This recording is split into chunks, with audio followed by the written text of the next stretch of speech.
kind of an oxymoron.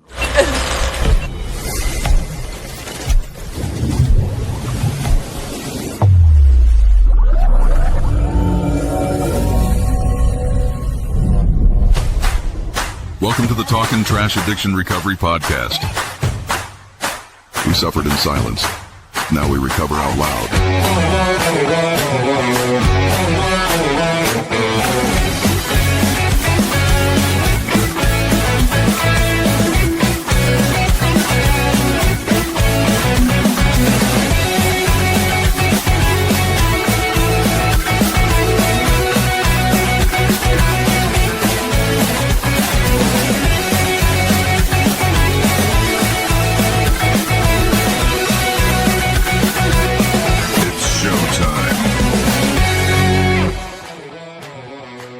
Oh, wrong person. Hey, Bethany. Hi, Jimmy. There goes that intro. BB in the house. BB in the house. Hey, good evening, Talkin Trashers. Welcome to episode 213. As you can tell, we have BB in the house tonight. She is the mistress from Mystico, someplace in Wisconsin that starts with an M. All right. Do your homework. She's I know. Well, Jesus and apple juice and all that good stuff. So I guess she's joining us early. So sit down, kids. And now to a man who totally hates Velcro because he thinks it's a ripoff, Jimmy Snyder. Hey, yeah. And then, I get it. Like rip off. I get it. Welcome to Talkin Trash. I'll do all three of my boys. Hey, guys. How are you? Hi. Hey, man. What's up, man? Hey. Look at Tiffy with that hat, dude. That's sick. That's pretty sweet. We were And you know what? I gotta say one more thing. I know we're live, Jimmy. I said this earlier. I bet you Tim. So Tim shaved about 3 hours ago. I bet you Tim could grow a beard in like 6 days. He'll look like Tim in no time again. Just boom. Yeah. Well, I mean, it's coming back, and I'm grateful for that.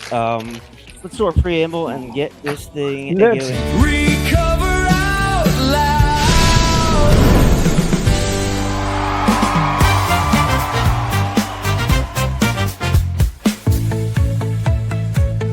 This is our humble broadcast, where ethics and personal anonymity are of the utmost importance. We run this podcast as an act of service to those whose lives have been affected by addiction. We don't do it for profit or notoriety. We place principles before personalities. We benefit from this podcast just as much as anyone else. We all work programs and choose to sacrifice our own anonymity to spread the word that recovery is possible. We do this thing in an attempt to show, as living examples, that no matter how far down the scale we have gone, we will see how our experience can benefit others. That's the 9th step promise. It's our creed we abide by here on Talkin Trash.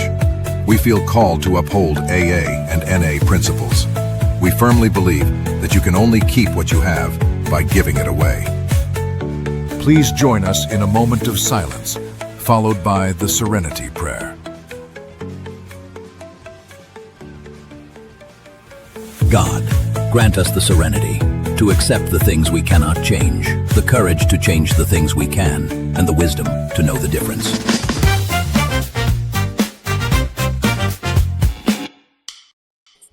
All right, let's go around and meet the team of Talkin Trash. Yeah, baby. Oh, yeah. Oh, God. We're going to do it just like this. Hi, team. How are you? Hi, Tim. How are you? Hi. I'm good. Yes, that is Jimmy Stowe Bear shirt. It's not the same one, though. It's a classic remake of an original. Did you guys see what I did to my name tonight? What are you? B-Rad Mansfield. Oh my God. And then it says 1,000 ways to skin a cat. We just need a bald Tim, and you have one. This works. Or this guy. Hey, got your haircut. Looks good, buddy. That's a Oh, buddy. Did you get a bowl of soup with that, or I what? went zero. Look at this. No, you look amazing. Soup. Oh, yeah. It's all right. Listen, we're all gonna die someday, Brad. It's Exactly. It's just Fuck what it. is, you know. Pocket. All right, let's read Daily Reflections. Okay, let's get it rolling, kids. Let's do it. All right. For June the 10th. Impatient? Try levitating. We reacted more strongly to frustrations than normal people. As Bill sees it, page 111. Impatience with others was one of my principal failings. Following a slow car in a no passing lane, no shit, or waiting in a restaurant for the check please drives me to distraction before I give God a chance to show me how to slow down. I explode, and that's what I call being quicker than God. That repeated experience gave me an idea. I thought if I looked down on those events from God's point of view, I might better control my feelings and behavior.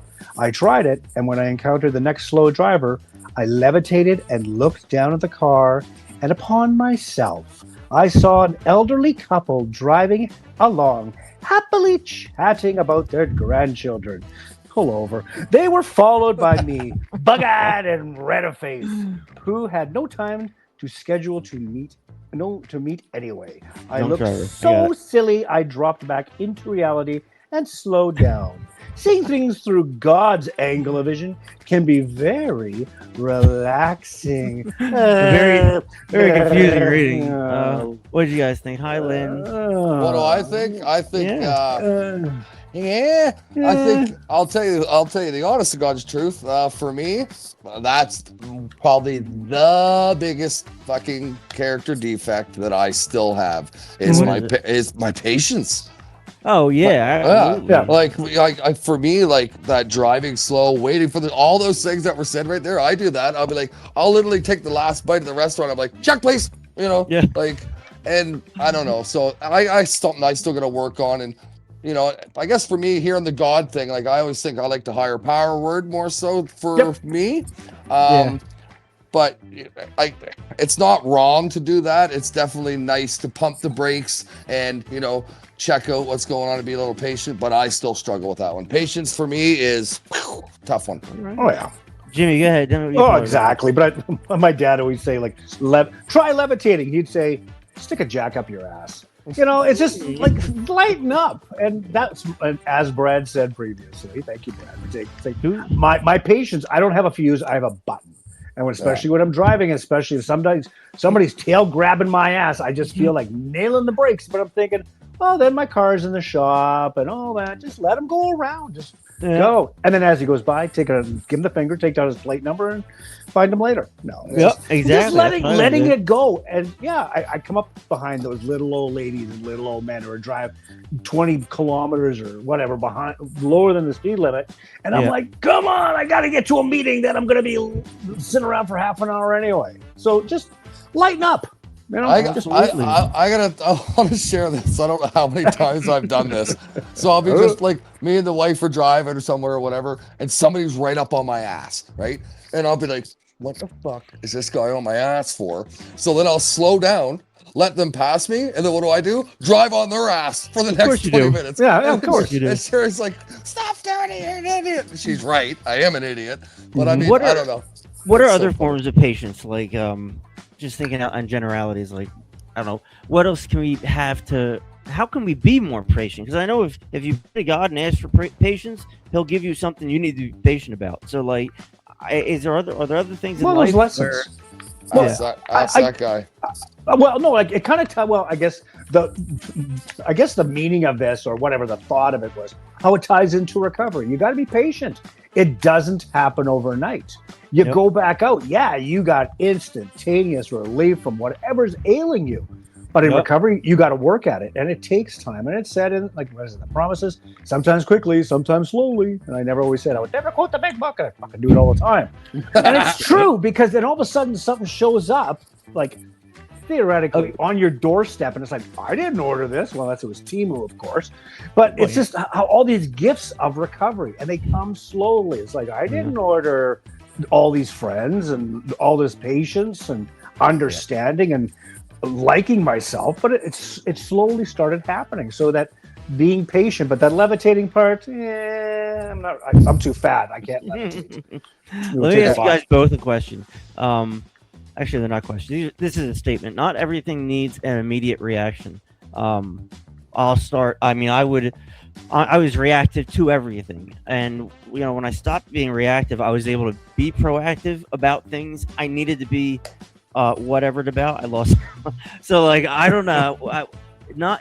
can you guys elaborate on like responding quickly or being too hot to handle too quick? I think So- Jimmy, you were just saying that. Yeah, so for me, I'm still bad at that. I'm definitely way better than I was. I don't know if anybody's noticed over the last 2 months, but I could be quite the fucking smart ass too. So when somebody says something, I can react fast, and it's funny because afterwards I'll do that in situations. I've probably even done it on the show, and I've definitely done it in life, and I still do sometimes. But after I do it, I'll be like, that was pretty stupid. So I always said this about myself. My brain's pretty quick, but my lips are faster. So I've always got myself in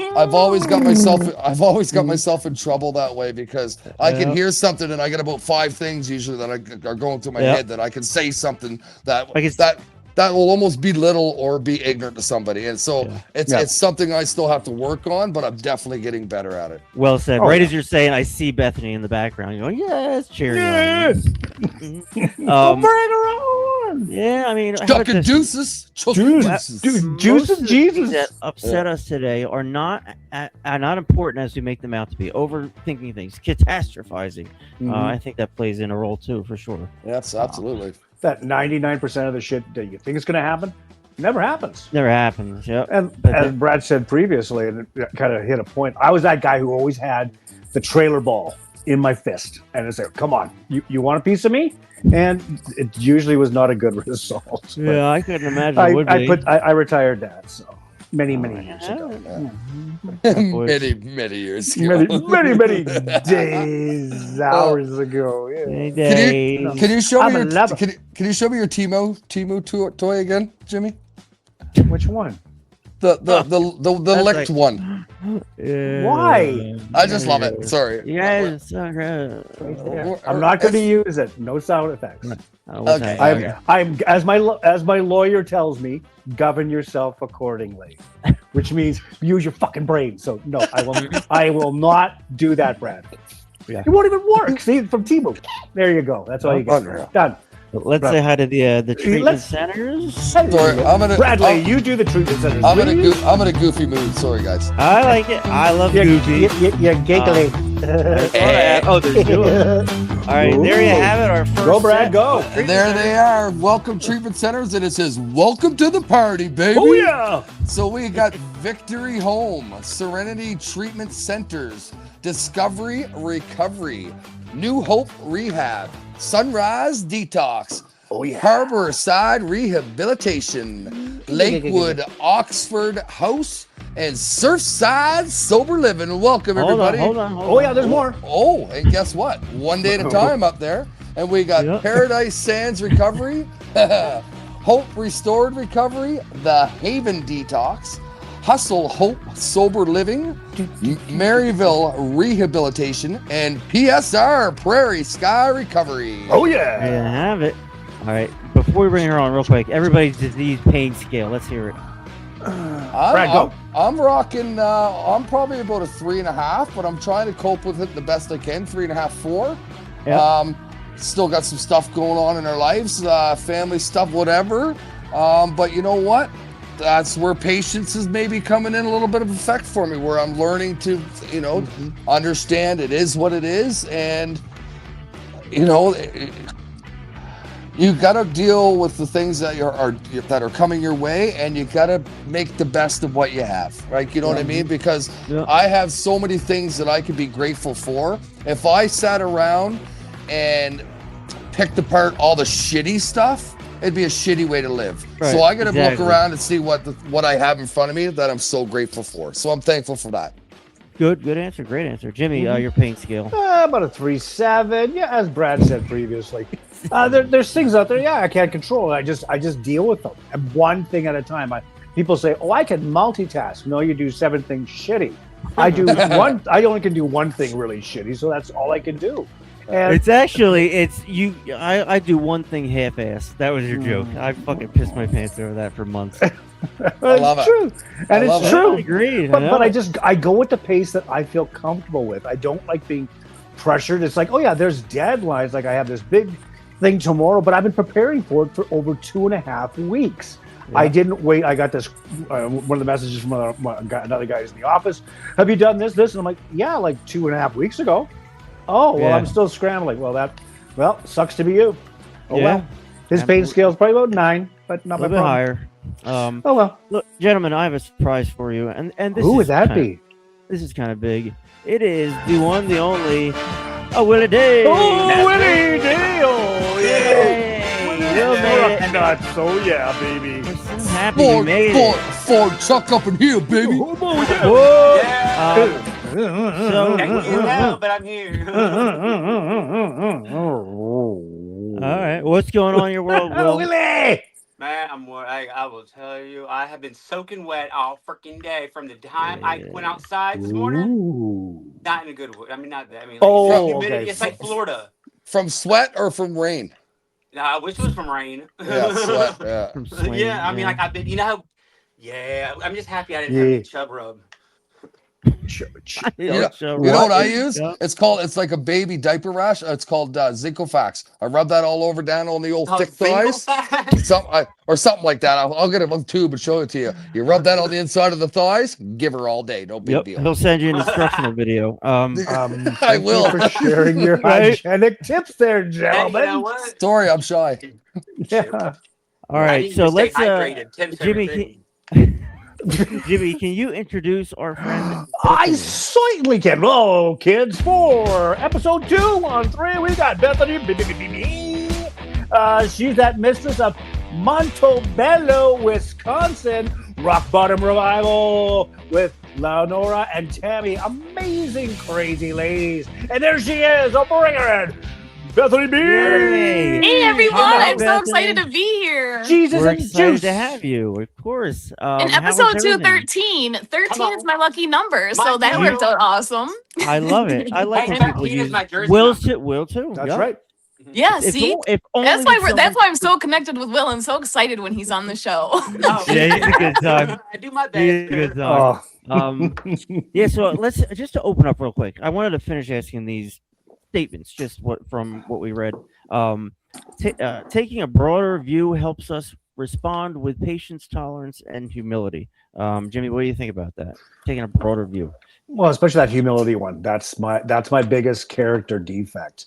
I don't like being humble because, hey, I'm king shit at Turd Island. Yeah. And when you try to knock me down a couple of pegs, yeah, that's when that trailer hits when you come out. And it took me being truly humbled when I went to, going to treatment and then living in sober living. But it made me realize how easily all this shit, and that's all it was, can be taken away. But all I had was me, and I had to work on me. I had no one to enable me anymore.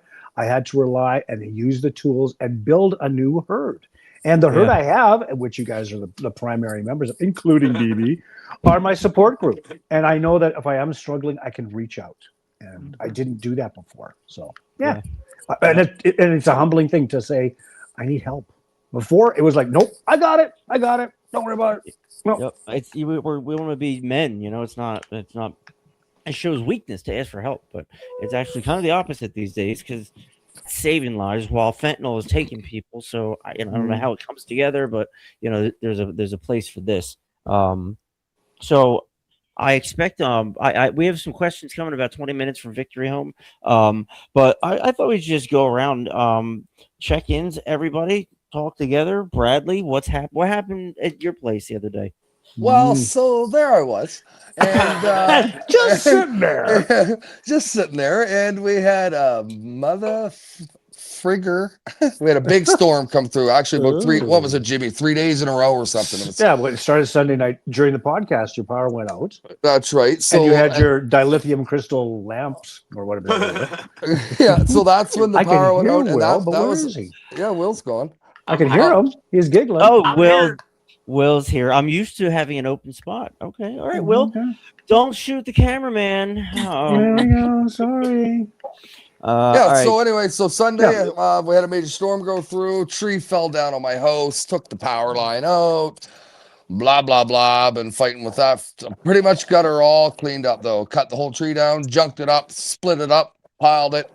And that's what happens when you fall on my fucking house. Okay. Yeah, I'll show you. I'll Mr. remember. Tree.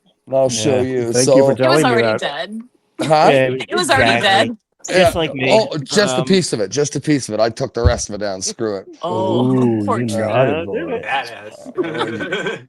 You want to fuck with Um, me? so when we have somebody back on the show, we have somebody back on. We all have heard everybody's testimony that's been here once. And we certainly don't want to make you have to tell anything again unless there's something you forgot. But we kind of just keep it like the four of us doing our thing, or the five of us rather. But that's kind of the direction we'll go in. I wanted to throw this out there too. One more. Taking a broader view helps us respond with. Oh, I read that one already. Oh no, it was. Impatience is often self-centeredness in disguise. And that struck me as odd, and I don't know why. So I'm sure somebody smarter than me on the show can explain. But I know it's smart. I just don't know why it is. So I think Willie.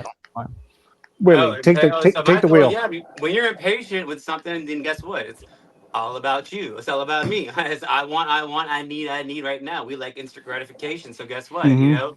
So therefore, impatience, and I already told you where I learned my patience from. right, exactly. Uh-oh. Jail. You know. Uh-oh. And that's not So, patience you want to. you know. But hey, you know It what? is not fun. Sometimes you got to learn the lesson a freaked up way. You know. There you Sometimes you have go. to. And I'm good at that. Jennifer So, says, hey. Aspen so, says, hey. so there's an example right there of what recovery does for me. So I never ever looked at it that way, Timmy, till you put that, you said it there Mhm. about impatience being like a sign of help me. Self-centeredness. Yes, being Yeah. right. So I'm basically being selfish. I never ever thought of it that way until I heard Willie say that. So this is what this podcast and recovery. I know I keep going. These are things that you learn every day. So hearing that now, that's going to help me with my impatience character defect. I'm not saying Yeah. it's going to fix it, but it'll be something that I think about when I start being impatient. I'll be like, you selfish son of a bitch. You know what I Yeah. mean? Mhm. So Yeah. so that's what recovery does. So what just happened right there to me is Yeah. a helping A thing shift for in Bradley. perspective. And that's kind of Yes. what we're I'll tell talking you about. one thing when I like what's helped me the most is impatience. So like say you get slowed down, like someone in front of you is slow, or the person in the store, whatever. The way I think about it is I'm like, there's a reason why. If I'm trying to rush through, what if I left 5 minutes early and went down the road and got killed in a car wreck because I was trying to rush out of there? You know what I'm saying? So for Yeah. some reason, something was slowing me down, and I just need to Yeah. stop and recognize it. You know? Yep. Yeah, It's see? awareness. It's awareness of our higher power. It's awareness of each other. It's awareness of the things we struggle with, our diseases. And yeah, I love how you put that, Will. Well said. Absolutely, man. Mhm. Come on. Come Come on. on, somebody. Come on, somebody. I have to deal with something over here. So you guys just chit chat amongst yourselves, and I will be right back. And so I was Bye, just Tim. I actually wanted to talk about patience when you guys were earlier. So I have patience issues. I'm like Brad. I do the whole car thing and let someone pass me and slow down and then I get on their ass. And my boyfriend yells at me because he's a truck driver and he's very safe in the car and I'm not. And so it gets frustrating sometimes for him and myself, of course. But I struggled with patience a lot all my life. And the one thing that actually taught me patience was moving to Montello, Wisconsin. It's a town of 1,500 people, and I came from a city of Oshkosh that's like 60,000. So when I came here, when you're in the city, things are fast. People are fast. People want to get through your lines fast. Everything's fast. Nobody talks to each other. Nobody knows each other. You just go by life and not doing anything. When I moved here, when I went to the gas station, it was at least a half hour because everybody knows each other and they're catching up and they want to talk to each other about the day. And so I had to wait in line. And so I started learning patience. Then I went to the restaurant and instead of being forced out and putting my check on as soon as they, send me my food, I'm having to sit there and I'm like, why are they not bringing the check? Because I have to ask for it here because they want us to stay. They want us to slow down. They want us to enjoy ourselves. So moving here really helped me. And then being in the forest on top of it or not around people, in connecting with trees, Brad. That's why I'm so sad about that tree. I had to. I had to. It fell through my house. But you know, that's really helped me slow down too and watch things and watch the seasons and really embrace it instead of just seeing them go outside and going to work and, oh my gosh, complaining about the snow and complaining about the rain and complaining about how hot it is. Now I'm actually appreciating my days and the beauty around me and seeing these things and slowing my life down. And that's taught me a lot of patience. I'm getting better, but I do still do the car thing. When I'm in my car and in the city, I get back to that old behaviors, which I had to stop. And I know I have the skills and tools to do it. It's just a matter of using them. But when I get back home, I can release and I slow down again. So that's been really helpful for me. I don't know if anybody else needs that, but start going out in nature a little bit. Get away from the city. That will really help you. Yeah, good advice. I want to throw something out there, Bethany. Yeah. Big round. So you were mad about me cutting the tree down? I'm not mad about you. I was just joking. But listen to asked for your address. It's but okay. listen It to fell on your this. house. It deserved it. But listen to this. You're really gonna love this. So my mother's favorite bush flower, whatever, was lilacs. So I got 2 lilac bushes that I planted to replace. That's beautiful. That's That's even better. You're gonna have a beautiful bushes of beautiful smelling flowers. You're gonna enjoy that, Lilacs. and you're helping the pollinators too. Good. Fuck it, I'll run it over with the mower tomorrow. No, I'm just joking. So Take this beautiful picture and just burns it down. Great to go. I know. I'm sorry. Alistair We love Chambers says, glad I tuned in to hear about impatience. New perspective, definitely guilty. So when we just read that other thing about impatience actually being a selfish thing, it's like my time is more important than yours. So for Alistair, I understand what it's like to figure out that you're not in control and that your patience is an illusion. It's expectations not being met. I think we can all kind of identify that, right? Absolutely. Yeah. I just want to shout out and say hi, Aspen. She's my friend from back home. She's amazing, and I saw her say hi. I'm so glad she's here. And Jennifer too. I'm so glad to see you here.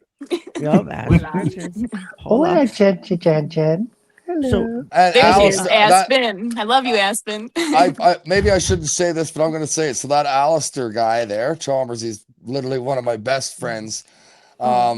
He's sorry, Alistair, but I'm saying it anyway. So when I first started getting sober, this is one of those guys, and he never had a disease like Brad or anything like that, but he was literally one of those guys that was by my fucking side the whole time, and through my recovery and through my ups and downs. And even when I was early in sobriety, wouldn't go anywhere. He might not go out that night just to come over and hang out with me by himself, right? Because he knew I was still going through some stuff early on. Right. So anyway, I love you, Alistair, buddy. Thanks for joining in. So I want to kind of circle around. You guys are starting your own podcast, and I think there's a lot of people who watch us now or who don't know who you are. Now, I'm sure they see your face name everywhere, but they probably don't know as well as the OGs.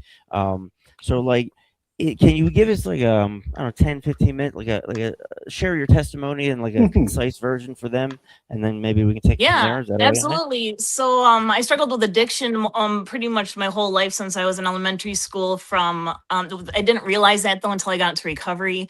I was born pretty much with mental health issues, being abandoned and put up for adoption immediately and in foster care too long.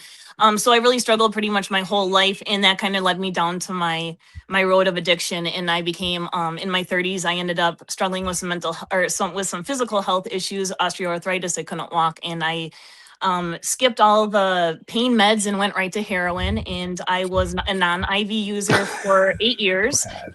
And and then I ended up making a really poor choice and relapsed after 2.5 years of just abstinence. I didn't have recovery. That's why I don't talk about my sober date. I talk about my recovery date, because that's what I needed is a full recovery as a person, not just stopping substances.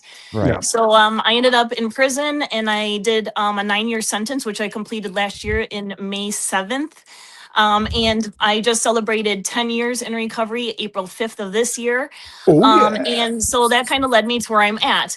what happened was how my podcast or our podcast is kind of starting. It started out actually, I used to be the lead recovery coach and the director of the community center over in Sauk County in Baraboo, Wisconsin, right next to Wisconsin Dells. And that's actually where the circus was kind of founded. Barnum Bailey, yeah. Yep, them. And so it's a very cool area, and I really love it over there. And it made me fall in love with the area too and the people. It's an amazing community, and I got a lot of support there and found a place in the community. And I had people in public health and working with law enforcement and EMT, and they accepted me, and they saw that recovery was possible long term for the first time. And so I changed a lot of things over there. And we started. There's a day in the year, I think it's in September, that's online recovery day.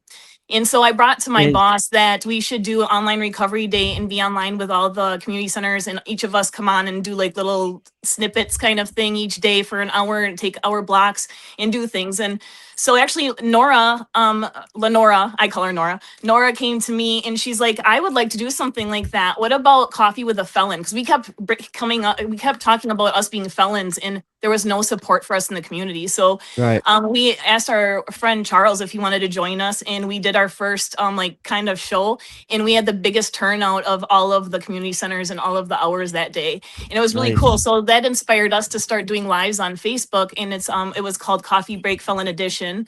However, Nora had to take a little bit of a break for some things that she was taking care of. And so my friend from prison actually reached out and she said, I'll join you and step in while she's gone. And that was Tammy.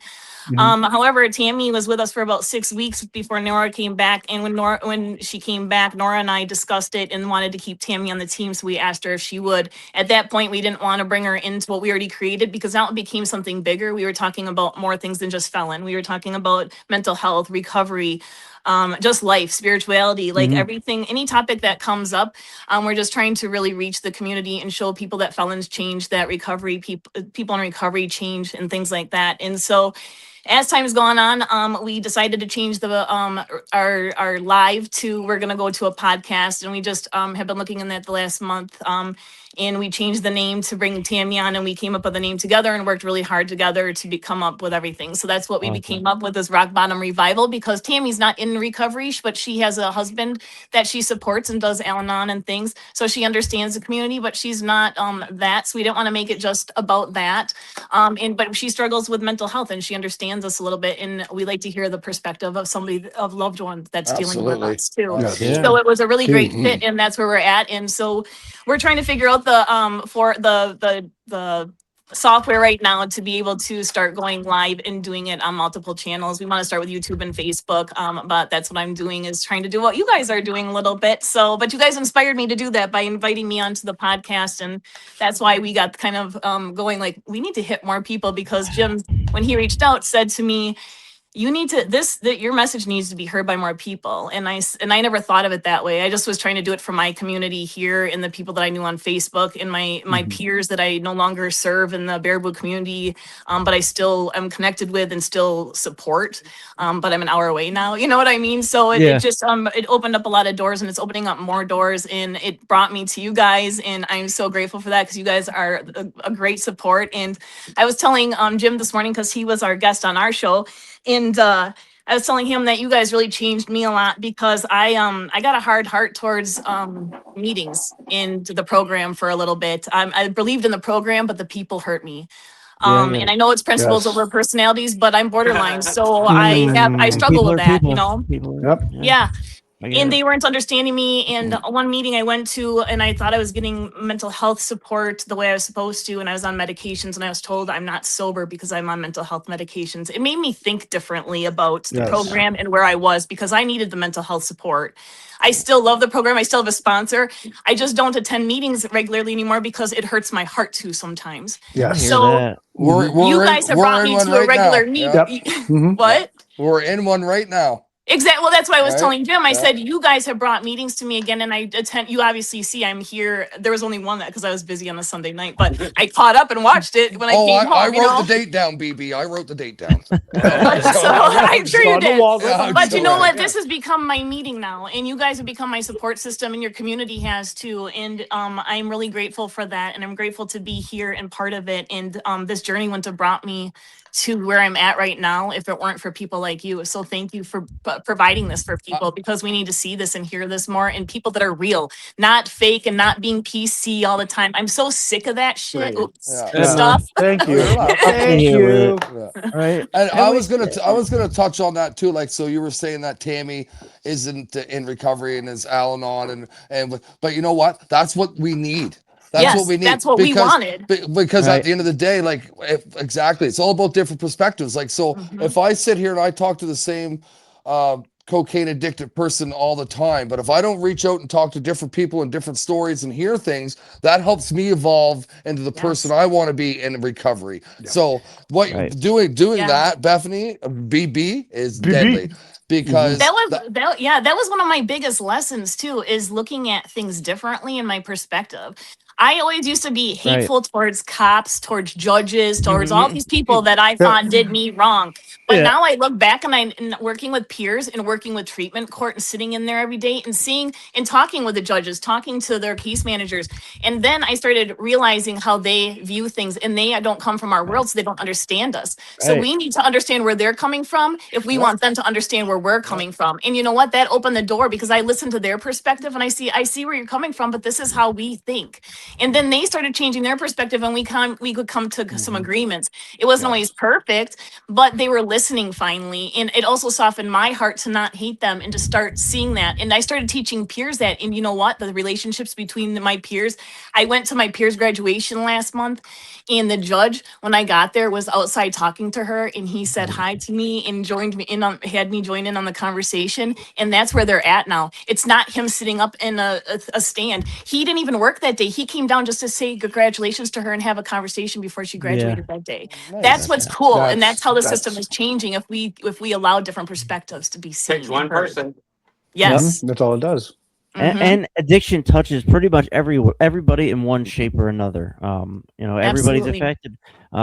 Larry talked about the ripple effect. How you drop the pebble in the water, but the ripples will continue on indefinitely until they hit a bit a shore. So we'll, I don't know. I'd like to. Where the fuck is it? Thank you, Tammy, for being here. I love you. I hope you don't mind me talking about you. Oh, yeah. I know she Right. doesn't, but you always Yeah. be careful because we're friends, and I love her Yep. so much. Yeah. All right. So like, what advice would you have to give to some people, say, sitting in the chairs right now in rehab, or making at the point of a crossroad where they're either going to keep on using or actually for help? What do you have to say to those people that are kind of on the fringe? I always, that's a good question because it depends on every single person. I'd It like to have does, a right? conversation and see, where are you at? What do Yeah. you want in your life right now? Are you ready to actually quit, or do you want to still use? Because if you still want to use, I want to provide harm reduction to you, and I want to make sure that you're safe. So when you're ready, I know how to get you into treatment. I'll be ready with your detox, where you go for detox, where you go for treatment. I can get you into all those places, but it's up to you to be ready for that. Yeah. So it's hard to say to somebody, you can't talk them into being over here. All you Oh, can I do know is it. continue to live the life and show them that it's possible, and try to inspire them to want the same thing. And until they hit their rock bottom, they're not going to have Right. a revival. Yep. You You're know. right, rock Yep. bottom. No. But I So true. Gotta throw that in there. I That was think people amazing. that are in the treatment Absolutely centers right amazing. now too, though, like, so we always have a fair amount of treatment centers listening to the podcast, which is absolutely amazing. But I always think about it this way, try to, and I don't know, maybe I try to keep it simple a little bit, but they're already in treatment center.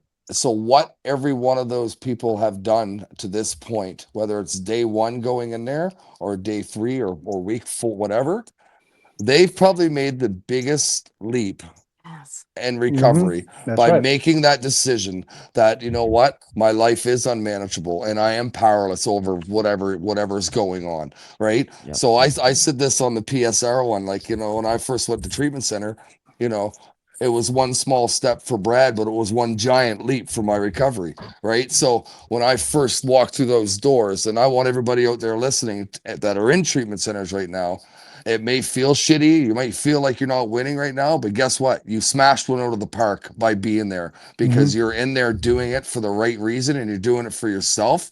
So you're going to have your ups and downs, but fuck yeah, you did it and you're Yep. doing a good job. So hang in there. Absolutely. Keep going. Just keep Yeah. going. Actually, the one thing I think is more difficult than even the treatment portion is the release from treatment, because you get used to the treatment program. You Yep. have a routine, you have the support system right there. Once you walk out those doors, it's important to find your support system outside those doors. Make sure you find that. Make sure, if you don't have a support system, find out your county's peer support specialist. It's a free service no matter what county it's in. You know, find out and get one, because they'll support you. They'll help you with the resources. If you're scared to go to a meeting alone, they'll go with you. They're going to do all these things with you and support you on that journey. And I really strongly, you know, you need people in your life to show you and to support you and get you through those tough times. You know, it's really important Yeah. to do. And that's where the biggest struggle I see is people are trying to reintegrate into society.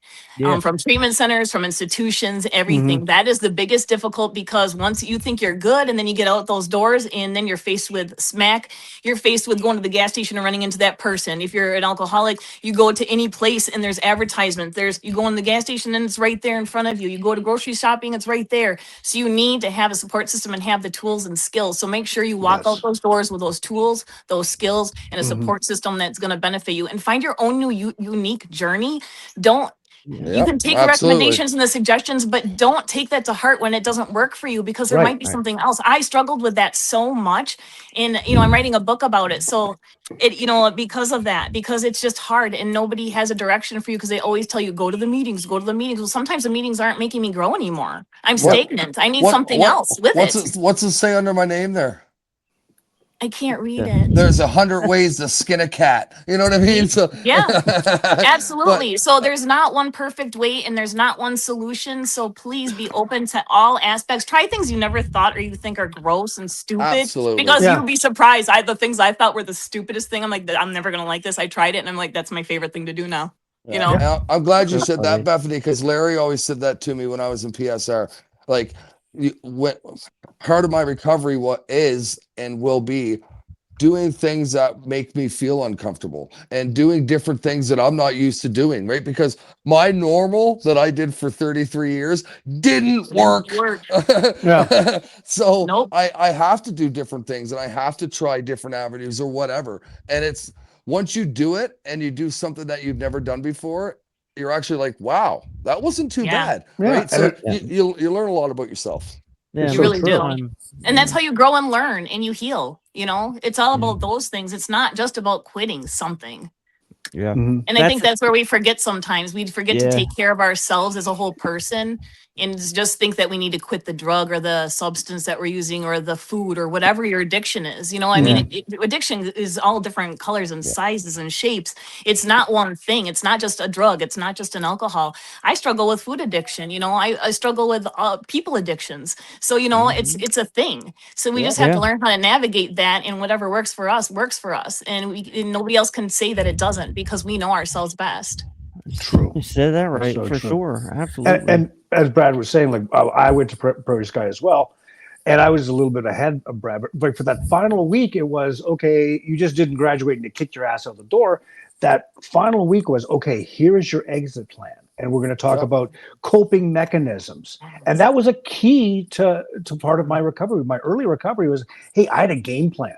When I entered that field, that we discussed this morning, that stadium that I hadn't been in and all these emotions, I had a playbook. And I could stop and say, whoa, hold on. And then go to page 45.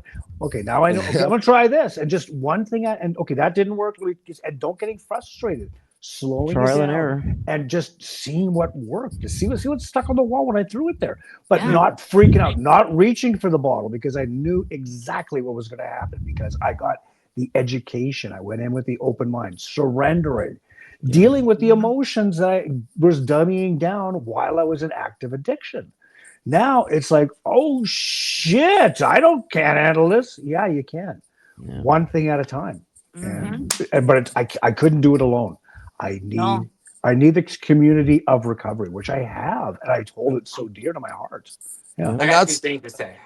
No, Yeah. you may not. Well, of course not. Yeah. Yeah. No, Well, so for me, my personal experience, whatever, and other people I know, yes. it's easy to stop for me. It's the hardest thing to stay stopped though. That is Yeah. staying stopped is the hard. I mean, I can stop whatever, but it's staying stopped because I mean it's I've done that so many times, and also I Mhm. think in rehab, I think rehab teaches you if you go there and you don't want to be there, whatever. But if you just learn the fundamentals of what they're telling you, then you can take that and figure out how you're going to do your. I mean, like everybody, like you said, everybody has a different path. No one has to do the whole NAAA, like, and all that. You can find your own way, but at least you'll have the fundamentals, at least the Yeah. base part of it, and then before you can branch off and learn from there. Yeah. Yep. So, my Yeah. opinion. Well I agree said, with that. Ray. I think those well programs are a said. great foundation, but like I said, at some point it stopped working for Oh yeah, me definitely. as like Yes. for me to Agreed. grow anymore. It's a great like I said, working the steps is great. I think everyone should do it, not just people in recovery. I think it's a great tool Yes. You for can people 12 in step life. anything. Exactly, exactly. So I think that's a great. Like I said, I believe in the program. I think the program's great. I still have a sponsor. I just felt like I needed more growth in healing in other areas. So I needed to find other things to do that because that Yeah. wasn't helping me in I those agree with areas that I needed. 100%. And Yeah. I love Yeah. that you said that too, Bethany, right? So for example, 100%. So with recovery comes growth, right? We all know that. Mhm. Like, so Mm-hmm. we have to grow in our recovery, we've said this 1,000 times, but it's true. So let's put that in perspective, right? So 91 years ago today Mm-hmm. Should it? is when AA started, right? Mm-hmm. Yes. And so I'm just using this as an example. So that was probably back then people were put into a nut house or all kinds of stuff because you were alcoholic or whatever. Yep. But so I'm thankful that AA did start because now Yeah. look at all these other opportunities that we do have because one program started. And I'm not just saying like, oh, look at Mr. AA. That's not what I mean by it. But if we Mm-hmm. never Yep. had that one starting point and growth in our Yeah. recovery, we wouldn't have smart recovery, wouldn't have so Right. all It these was that other. starting point. That's what I mean. Someone took the track and took a running. And what I'm getting at Absolutely. with that comes with growth. And so we have so many different things out there now of different types of recovery. And I love that you said that, Bethany, because I agree with that 100%. Mm-hmm. It doesn't matter what form of recovery we take to stay sober. What works for you? What works for Mhm. Brad? What works for Bethany? What works for Jim and etc. Like it's And we will. and well Oh, of course, Will. and I didn't want to be everybody etc. I want to Yeah. be yeah, will. everybody out there, right? Like I don't know. It's just I love that our brains. I love that we all think the same way that way because I do go to AA and it works for me. But Yeah. but that's okay. That doesn't mean that it doesn't work for somebody else. So it's so many different avenues out Mm-hmm. there for recovery, and it doesn't matter how you get there. Like it says, there's 100 ways to skin a cat. And at the end of the Mhm. day, we have to get sober. We have to get clean. We have to work on our mental awareness. And it doesn't Mhm. matter how we do that. We just Mm-hmm. have to do that, and we have to keep in routine. You know what I mean? So You could do that there's from never not leaving your bedroom at these days. Mhm. You can find Yeah. that. So we're doing it here. absolutely, Yeah. absolutely. That's the one wonderful. Well, there's 1,000 wonderful things, but that's one of the wonderful things that we have today in 2026. That I can find any goddamn resource out there about Mm-hmm. recovery, and I can reach out. I can do a Zoom meeting. I can go watch Rock Bottom Revival. I can be part of Talking Trash. You know what I mean? Like there's so many things. I'm just using all these as examples, but there's so Mm-hmm. many things at our fingertips now about recovery and the knowledge is there. And I'm thankful every day that, again, being part of Talking Trash, I've got to learn so much about other opportunities out there to learn from, Mm-hmm. right? So Mhm. me being Exactly. in a little rural town, all we have is AA, right? So that's Yeah. why I utilize that for me, right? And Of it's worked for me. course. But Mm-hmm. with that being said, I've heard names on this show since I've been on since January that I never even knew existed, Bethany. Right. Hmm. Mhm. So that's part of my growth and my recovery is because Absolutely. I get to learn from these guys and all the guests and all our viewers that are talking and chatting because that helps me in my recovery. I'm like, oh, I never even knew that was a thing. So Mhm. yeah, I'm just thankful that I can broaden my horizon too, right? That's Absolutely. awesome. And I believe that NA works and it works for me because I still do it. I just needed more, if that makes Yeah, sense. absolutely. I needed to Exactly. heal my mind and Yep. my mind wasn't right. And I'll be Mhm. honest, I started doing smart recovery because of the CBT skills, because that's what I was learning in my mental health. And I thought that would support my recovery too. So I Yeah. added that into NA. You know what I mean? I still always have NA with me. I just like I said, I don't attend meetings regularly like I used to. You know, Yeah. I I don't don't have a blame home you. group And that, anymore. I just but Men's that Mountain Group. works. I Yeah. visit here and there, but it's and it's nice, but I don't want to make, you know, my thing here is like, here in Wisconsin, they make it their life. So they go to all these retreats and all this stuff, and that's their life, but they don't know how to live life Yeah. outside of that. And Yes. I like to live life Yes. in Agreed. the community, and I Mhm. want to be able to talk to everybody, not just people in recovery, you know, Agreed. and that they brought opportunities to me too. Like I talk to public health and I talk to all these different people, and I have great relationships with these people, and it would hurt my heart if I stayed in just a small community for recovery, and then when I Yeah. screw up, then it's not there anymore, and all Yeah. these other Right. people support me no matter what. So it's kind of, Mhm. it's cool to expand too, is all I'm trying to say, you know, and get what And you Yeah. need out of and life. I love that, Bethany, because that's kind of where I struggle with too, is Hmm. because I'm a people person and I love being around people. And I'm not saying this in a derogatory way, but everything I do doesn't have to be all about my AA or my, like, Right. Yeah. I don't want to You live don't in a have to. You bubble. don't have to use that as your I don't want to be, justification. oh, Bethany, the Right, recovering addict all the time. right, I just don't want to Right. be that. Sometimes I just want to be Bethany, you know? Yeah. exactly. And that's what I love about this podcast and what I'm learning, because I've actually found out more about myself in the last 6 months than I did probably in the first 2.5, 2 years, whatever, because they're that exact, you nailed it right on the head, Bethany, because that's exactly how I feel, because I don't want to live in a bubble. I want to have fun. I like Mhm. going out and meeting different people, you know, and maybe they still are using and drinking or whatever, but they're not as fucked up as Brad was, I'll say.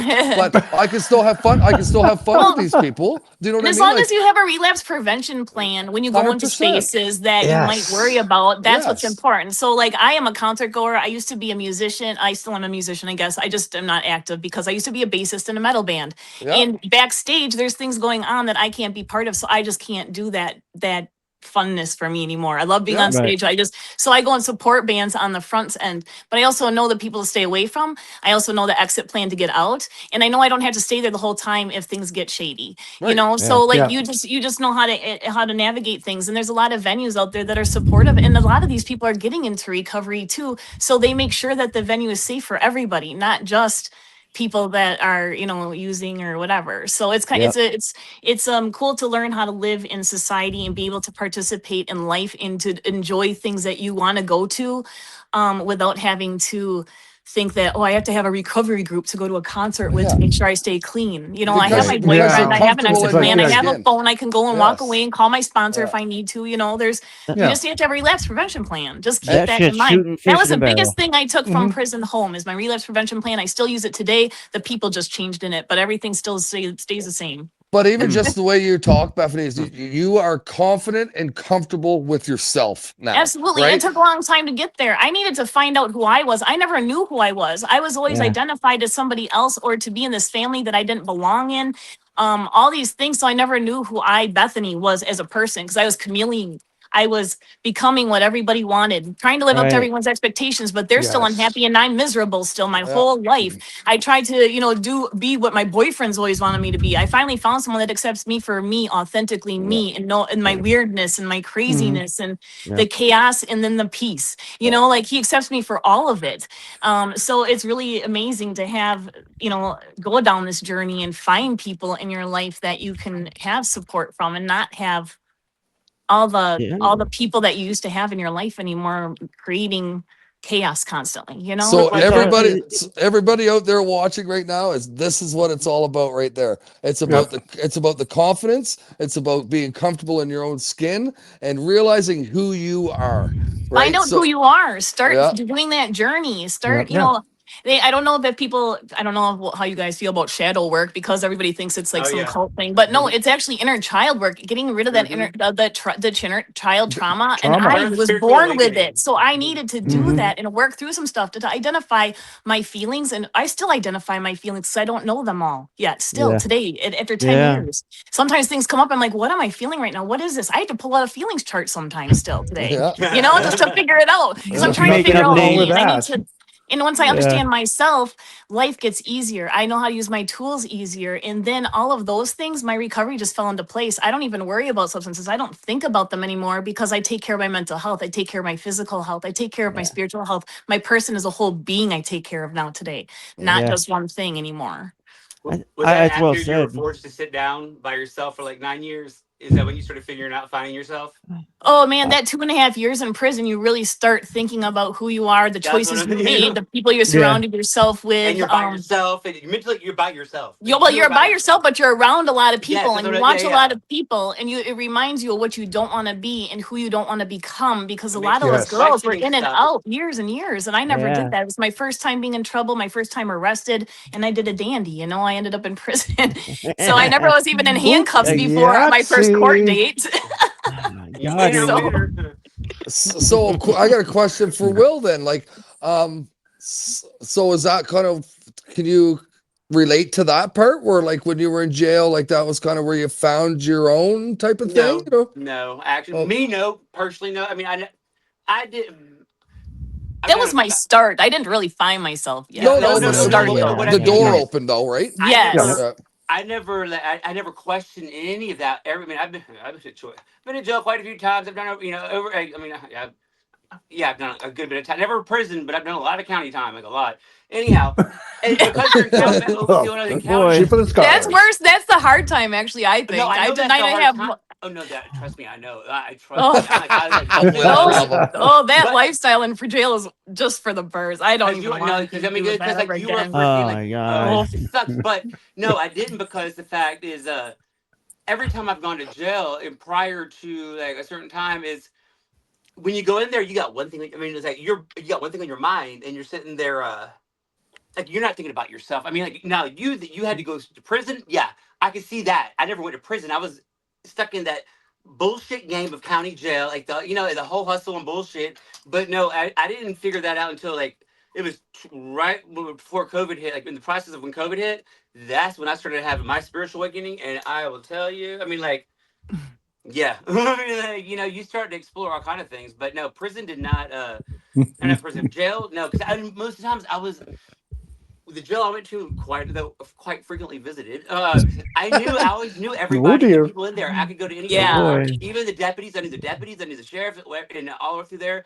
So Can't hurt. therefore, I mean, it was I always, and I always got along with everybody in jail. I mean, in regular jail, I mean, everybody got. I always got along great with everybody because I don't mess with anybody. Kind of like the way you were saying how when you started having a relationship with the judges and the police officers and stuff like that. Well, guess what? I mean, I would do the same thing. Like I understand that that's their job. That's what they got to do. I had we had jobs that we were doing, not real jobs, but so therefore it's like you can't be mad at them for doing their job. You know what I'm saying? So therefore, Yep. and That's that why was I one- came to. Yep. and that was the one Right. thing I had never, like many times I've been able to like turn myself in. Like I mean, quite a few times, but the judges let me do it because they know I'm good. Like I'm good. Like I'll go in there, I'm happy. I mean, like smiling. Hey, how you doing? Thank you. Because you know what? They're just doing their job. Yeah. I mean, it's you that fucked up.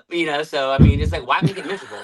Yeah, good Yep. answer. Mhm. Yeah. The best advice I ever got when I was in jail was by my son's father. Actually, he wrote me a letter when he found out I got in trouble, and he said, "I know how you are. You are not queen bee or a bitch in there. You need to give the guards respect because then you'll earn their respect, and your life will be a lot easier in here." And he was like, he's a lifer. He's in there again, so like he's been in there. So that was the one advice that he's ever given me that was actually you good. and I took. And he was Thank you. right, because county jail, it's a really miserable place. It's the hard time. But the deputies that I formed a relationship with, because they sat in our pod, were amazing. And I started, they would come and play cards with me. They actually gave a fuck, gave a crap about They us. gave a fuck. Gave it You dark. know? No fucks. I didn't know if you could swear on YouTubes. I didn't know. So, fuck 'em. anyways, I Fuck call 'em. YouTubes. Yeah. But anyways, YouTubes. yeah. So like that changed my perspective on them, and I love the deputies. I still am on the fence about law enforcement. Some are great, some are not. Yeah.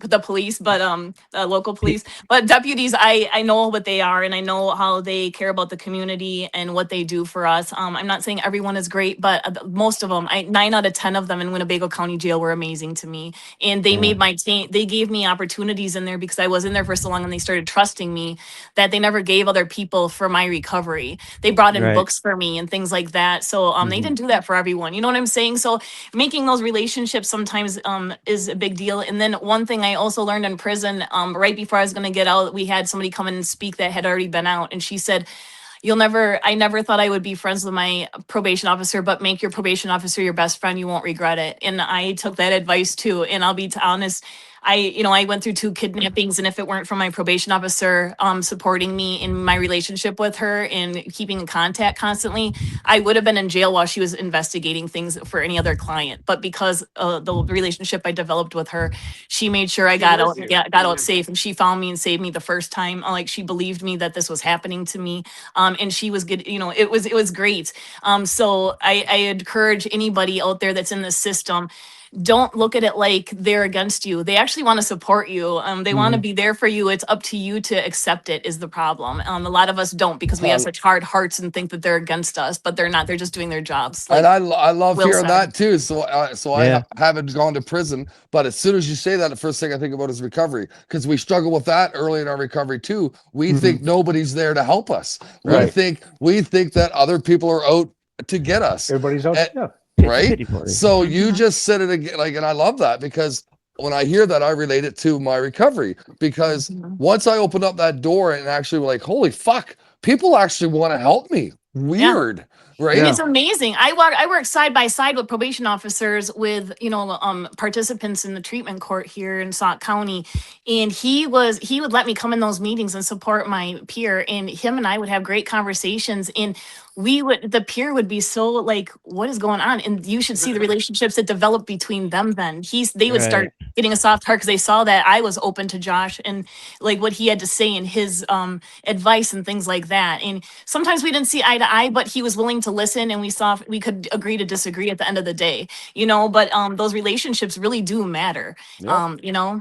Absolutely. We feed off of other people. We love Yeah. getting back what we freely gave, and it's that cycle. It's beautiful. And it I breaks remember- stigma too, and they come on our side then, Right. Exactly. Anything else for our friend here, guys, before we hit the road? I just want to say today I watched your podcast on live and stuff. Good job, first of all. And and you didn't have to do that, but thanks for mentioning us as well too. I always do, because you guys are awesome, Yeah. and you do it for me. It's Yeah. you give back what people do for you. So And what you're doing, Bethany, is absolutely amazing, because that's what it's about. It's spreading the wealth, talking to people about our recovery, our mental awareness. Yeah. So fucking, you know what?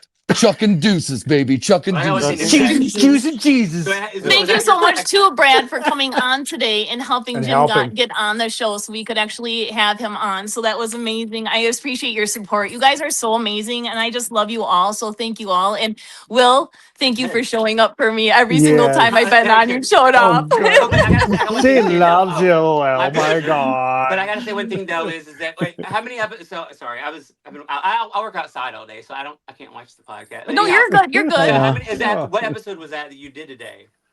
I think it was 6. I want to So say. I will say, so when Tim started, he had one thing in mind to do, and let it go the way let it unravel the way it's going to unravel. Don't try to direct it the way you want to, because it was talking with Timmy at first. You know what I'm saying? Yeah, that's what it was. And it's come a long way. Stop telling people that. They're still out there. But what I'm saying is that it's changed. And that you just got to go with the way that it takes you, and don't don't force anything, and don't Jesus, hard- take the it's- wheel. Thank Jesus, you take guys the so wheel. much. You guys It's are hard amazing. I swimming love upstream.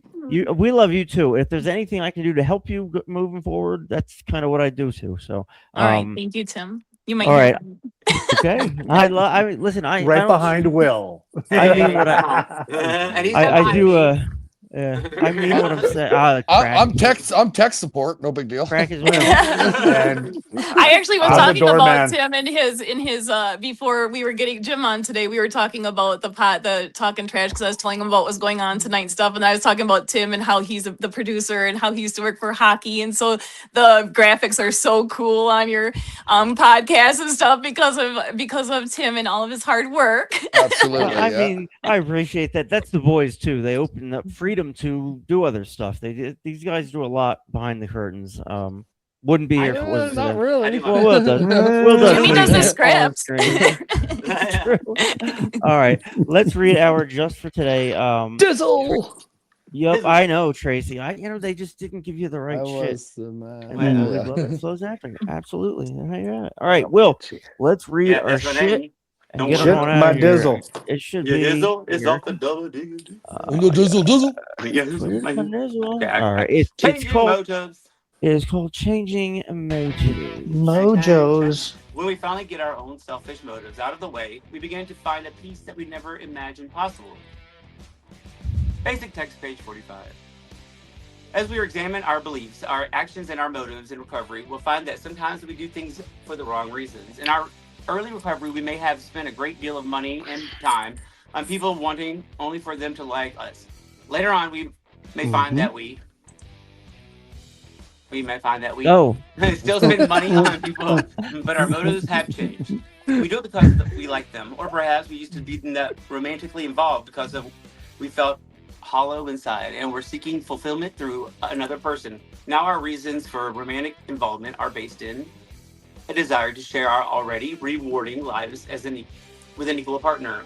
Maybe we used to work the steps because we were afraid we would relapse if we didn't. Today we work the steps because we want to grow spiritually. We have a new purpose. Motives reflect that. We have so much more to offer than our neediness and our insecurities. We have developed a wholesomeness of spirit and a peace of mind that moves our recovery into a new realm. We extend our love and share our recovery with complete generosity, and the difference we make is the legacy we leave to those who have yet to join us just for today. I thought it said my mind. I'm sorry. In recovery, my motives have changed. I want to do things for the right reason, not for my personal benefit today. I will examine my motives. there you have it. I love you, Will. I love you. Oh, he's a Great good job, time. Will. Texas do a good job. Oh, yeah. All right, everybody. Look at the You do not. You get a All right, sticker. Right? you can get them on our website. I'm All right, used to everybody. Love you. See you soon.